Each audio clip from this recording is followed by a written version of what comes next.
What's up, Magic players? It's Doyle, your host here on DoylePrimeMTG, where I bring you the latest and greatest in Magic content that I can while still trying to have a life.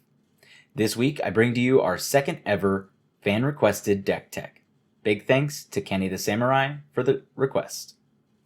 Emmara, Soul of the Accord, takes tap-untap shenanigans and brings them into a new token-rich frontier.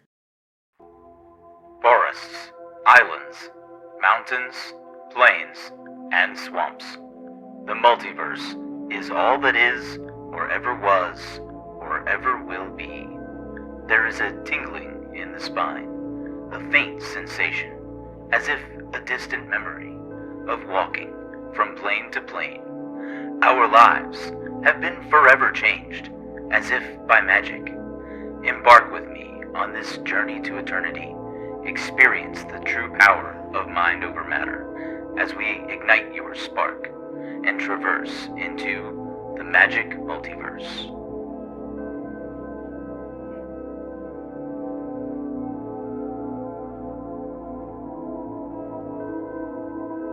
Emmara, Soul of the Accord costs green-white for a 2/2 legendary elf cleric with whenever Emmara, Soul of the Accord becomes tapped, create a 1/1 white soldier creature token with lifelink. The focus is simple: tap, untap, token creatures, profit. We will ramp up with some permanents that we can take extra advantage of. Avacyn's Pilgrim, Birds of Paradise can each ramp us up and fix our colors all on turn 1. Elvish Mystic, Findhorn Elves, and Llanowar Elves can each let us ramp on turn 1, even if they don't fix our colors. Paradise Mantle, Springleaf Drum, and Honor-Worn Shaku will each let us tap our commander to generate a mana, also generating us a soldier token in the process. Seeker of Skybreak can help to untap a mana dork, while Voyaging Satyr can help us by untapping a land. Myriad Landscape and Crozan Verge can each let us ramp using a land slot. Cryptolith Rite and Sentinel Hierophants can allow us to tap all of our creatures for mana, and Rishkar Puma Renegade can allow us to tap any creatures that have +1/+1 counters on them for mana. Harvest Season and Circle of Dreams Druid will each allow us to generate a massive amount of ramp in one fell swoop. Finally, Keeper of the Accord can help us keep up with the leading land controller, while also making sure that we don't fall behind with token generation. We now must draw cards to use all this mana on. Our two big draw spells will be Shamanic Revelation and Camaraderie. Each of these will draw us cards equal to the amount of creatures that we control.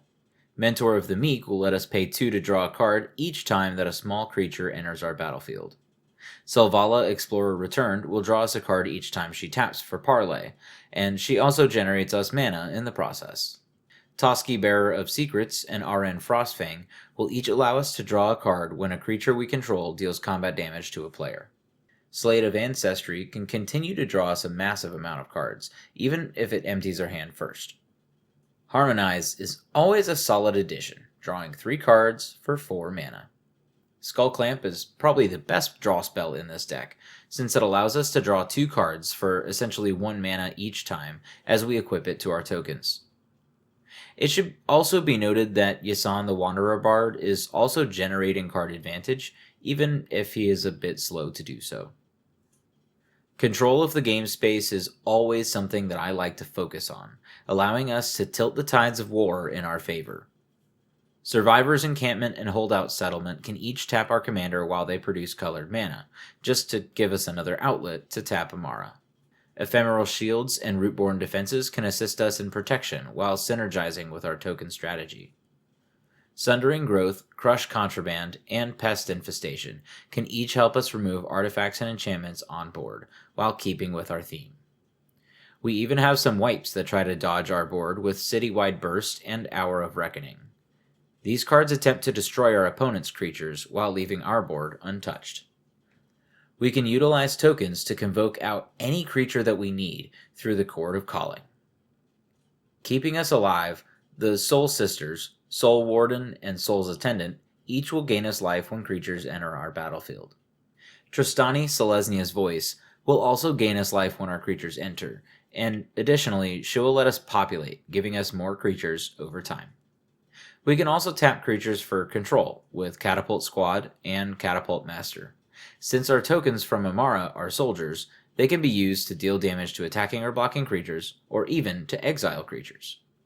We can even use Null Mage Shepherd and Glare of Subdual to tap our creatures to either remove artifacts and enchantments, or even tap down our opponent's creatures. Knight Captain of Eos will allow us to fog by sacrificing one of our soldier tokens. We also have Quest for Renewal, Awakening, and Seedborn Muse in this deck to untap all of our creatures and lands on each turn. This allows us to generate 4 turns worth of value on each turn cycle. In the same spirit, Winding Canyons is definitely a land to spend a few dollars on if you are playing these Seedborn types of cards, so that you can use all that mana to cast creatures if you don't have a mana sink. Selesnya Evangel and Stonybrook Schoolmaster each produce creatures when tapping, albeit in different ways. Champion of Lamholt and Prava of the Steel Legion can each help our creatures get through in combat, and Prava can even generate us more tokens through a mana sink. And now the end is near, rearing up for an overwhelming attack. Gavany Township can add 1/1 counters to each creature that we control, building up our army for the big assault. We need a large amount of tokens for this win, and we can generate them through Second Harvest, Nomad's Assembly, and March of the Multitudes. We can also generate a large amount of soldiers with Darien, King of Keldor, as he generates a token for each 1 damage that we take while he's in play. Presence of Gone does allow our commander to produce twice as many tokens per turn, but it also combos with Midnight Guard to generate an infinite amount of tokens in a wondrous combo. Ladev Champion and Wayfaring Temple grow in size as our board grows, preparing to strike an opponent down. We can also increase the size of our board. Harmonious Archon will change the base power toughness of our non-Archon creatures to 3/3, up from our most common 1/1. Divine Visitation changes all the newly created tokens into 4/4 Flying Angels instead. Beastmaster Ascension can give all of our creatures +5/+5 if we attack with 7 or more creatures while it's in play. And Blossoming Bogbeast will turn our incidental life gain into a devastating blow, giving all of our creatures +XX and trample, where X is the amount of life that we gain that turn. It even gains us 2 life to start, giving us a nice minimum to this effect. All of this battle has to take place on some land. Our color-fixing lands will consist of Command Tower, Blossoming Sands, Bountiful Promenade, Canopy Vista, Scattered Grove, Selesnya Guildgate, Selesnya Sanctuary, Sunpetal Grove, Temple Garden, and Temple of Plenty, leaving us room for 10 forests and 9 plains. That about wraps it up for this deck tech. I hope you enjoyed the video. You'll find the link to the full deck list on arcadeck.com in the description, complete with a maybe board. Let me know in the comments below if you would take this deck in a different direction, or if there are any key includes that I missed. Cheers, and happy casting!